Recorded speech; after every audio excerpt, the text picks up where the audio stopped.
খাসির মাংস রান্না করতে গিয়ে পড়ে গেলাম মহাবিপদে। আর সেই মহাবিপদ থেকে উদ্ধার হতে লেগে গেল আমার সারাটা দিন। উফ, মাংস খাওয়ার জন্য এত বিপদ আমার কপালে আছে আমি বুঝতেই পারিনি। তো কী সেই বিপদ সেটা অবশ্যই আপনাদেরকে জানাবো। তার জন্য পুরো ভিডিওটা দেখবেন। আশা করি সবাই আমার পাশেই থাকবেন। তো আসসালামু আলাইকুম, কেমন আছেন সবাই? আমি আলহামদুলিল্লাহ ভালো আছি। আমি ফারহানা আক্তার আপনাদের জন্য নিয়ে আসলাম একটা নতুন ব্লগ ভিডিও। তো এখানে আজকে আপনাদেরকে দেখাবো আমি খাসির মাংস রান্না করতে গিয়ে কী বিপদে পড়েছি। তো রমজান তো চলে এলো, কাল দিন পর রমজান শুরু হবে। তো রমজান নিয়ে একটু কেনাকাটা করছিলাম বাইরে। তো কখন শুধু রান্না করে খাওয়া হয়েছিল, জিনিসপত্র ধোয়া টোয়া মানে সবই একটা এলোমেলোভাবে রাখা হইতেছে 2-3 দিন যাবৎ।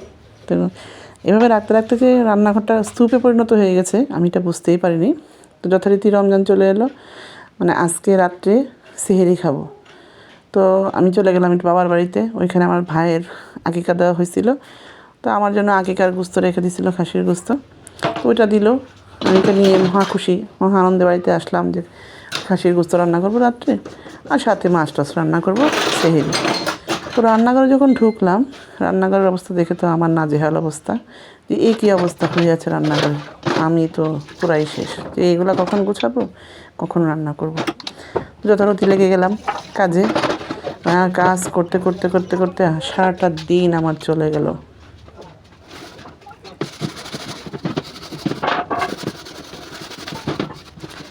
এদিকে কিছুক্ষণ পর পর বাবু কান্না করতেছে, বাবুকে সামলাইতে হইতেছে, আবার অন্যান্য কাজকর্ম আছে, নামাজ আছে, সব কিছু মিলিয়ে মানে কী যে অবস্থা গেছে সারাটা দিন আমার, মানে বলার বাহিরে।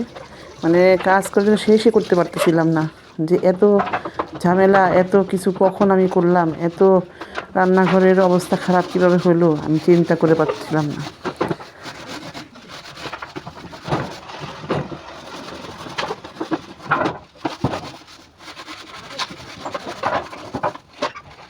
কাজ করতে করতে দুপুর গড়িয়ে প্রায় বিকেল হয়ে যাচ্ছিল।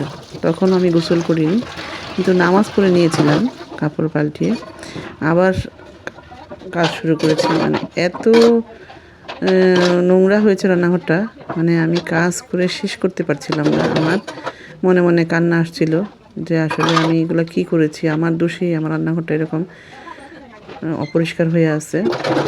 তো কাজের লোক তো পাওয়া যায় না, গ্রামে থাকি আমি, বুঝেনি তো, কাজের লোকদের পাওয়া খুব মুশকিল এখন। কাজের লোক পাওয়া আর আকাশের চাঁদ ধরে আনা একই ব্যাপার হয়ে গেছে। মানে কাজের লোক মনে হয় যেন একটা সোনার হরিণ, কাজের লোক পাওয়া যায় না, নিজের কাজ নিজেই করতে হয়। মানে মাঝে মাঝে মনে হয় আমি আমেরিকাতে বাস করতেছি, কারণ ইউরোপ আমেরিকাতে তো কাজের লোক পাওয়া যায় না, নিজের কাজ নিজেই করতে হয়। তো আমরাও মনে হইতেছে আমাদের দেশটা ইউরোপ আমেরিকায় হয়ে যাচ্ছে এখন, কাজের লোক পাওয়া যায় না। তো খুব মুশকিল হলো আমার এই কাজগুলো শেষ করতে, তড়িঘড়ি করে করছিলাম, কিছু কিছু রেখেও দিচ্ছিলাম যে পরবর্তী সময়ে করবো বলে।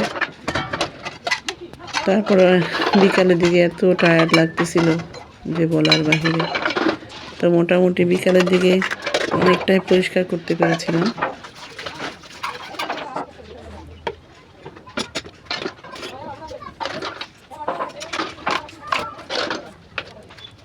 আপনাদেরও কি এরকম হয় যে রান্নাঘরে এরকম এলোমেলো অবস্থা দেখে মাথা নষ্ট হয়ে যায়? আমার মতো কার কার অবশ্যই কমেন্টে জানাবেন।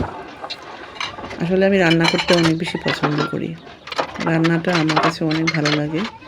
জানি না কার কাছে কেমন লাগে, তবে রান্না করতে আমার ভীষণ পছন্দ, রান্না করতে আমি বেশ ভালোবাসি।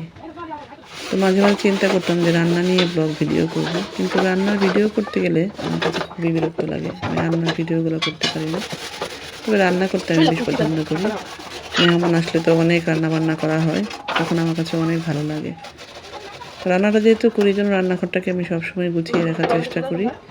কিন্তু এই কয়েকদিন রমজানের বাজার করতে গিয়ে কোনো রকম খাওয়া দাওয়া করে রান্না করে চুলায় খেয়েছিলাম, যার জন্য রান্নাঘরটা এত অপরিষ্কার হয়ে গেছে আমি বুঝতে পারিনি। তো যাই হোক, প্রায় টানা 4-5 ঘন্টা কাজ করার পর রান্নাঘরটাকে মোটামুটি একটু মানুষ করতে পেরেছি, সেটাই আমার কাছে অনেক শান্তি লাগছে।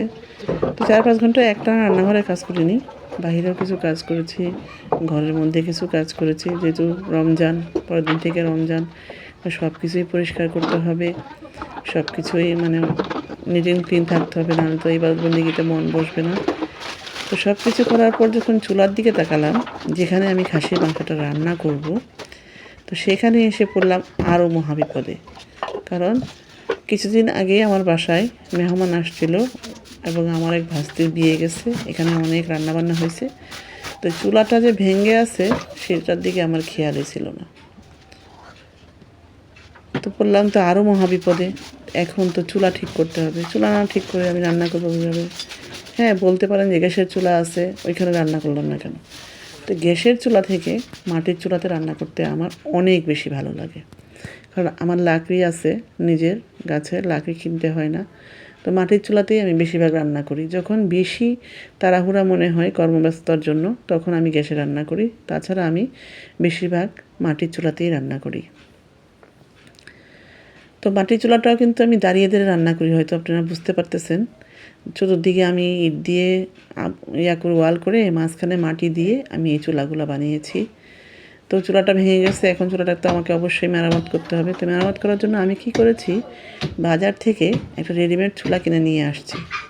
সেই চুলাটাই আমি এখানে বসিয়ে দিব। তার জন্য আমি এই মাটিটা এখান থেকে সরিয়ে ফেলছি। তো একটু পর আপনারা দেখতে পারবেন যে চুলাটা বসানোর পরে কেমন হয়েছে। তো যাদের আরেকটা কথা বলি আমি, যাদের কোমরের সমস্যা বা নিচে বসে রান্না করতে পারেন না বা রান্না করতে গেলে সমস্যা হয়, তারা আমার মতো এরকম দাঁড়ানো চুলা বানিয়ে নিতে পারেন। কারণ এটা খুবই ইজি।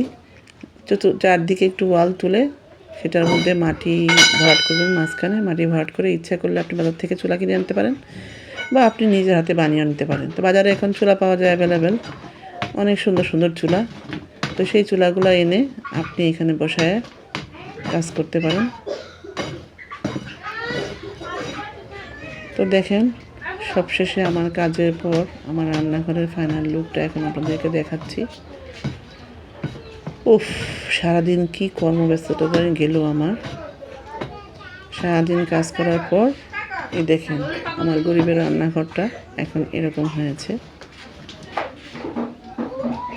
তো কার কার এরকম রমজানের আগের দিন এরকম কর্মব্যস্ততায় কাটছে রান্নাঘর নিয়ে, অবশ্যই কমেন্ট করে জানাবেন। আর দেখেন আমার চুলাগুলা, সবচেয়ে আকর্ষণীয় হচ্ছে আমার সেই চুলাগুলা, যেগুলোতে আমি সবসময় রান্নাবান্না করি এবং রান্না করতে আমার ভীষণ ভালো লাগে। তো দেখেন চুলাগুলো দেখে অবশ্যই আপনাদের পছন্দ হবে, যেহেতু দাঁড়িয়ে রান্না করা। দুইটা চুলা আমি দুই মুখে বসাইছি, দুই মুখো চুলা না, দুটোই এক মুখো চুলা। কারণ সব সময় তো আর দুই মুখো চুলাতে রান্না করা হয় না, এক মুখোতেই রান্না করা, এই জন্য আমি দুইটা এক মুখো চুলা দুই জায়গাতে বসাইছি। আর সব কিছুই এখন হাতের কাছে সুন্দর করে সাজিয়ে গুছিয়ে নিয়েছি।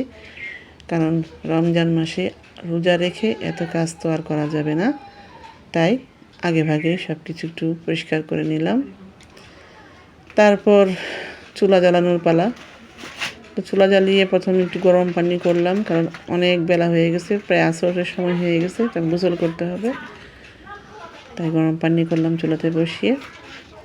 গরম পানি করার পর গোসল করলাম, তারপর আসলাম খাসির গোস্ত বসাতে। ও আসর ফাঁকে আমি আসরের নামাজ পড়লাম, নামাজ পড়ে তারপর আসলাম খাসির গোস্ত রান্না করতে। সবাই হয়তো চিন্তা করতেছেন যে এত তাড়াতাড়ি চুলা কীভাবে বানিয়ে ফেললাম।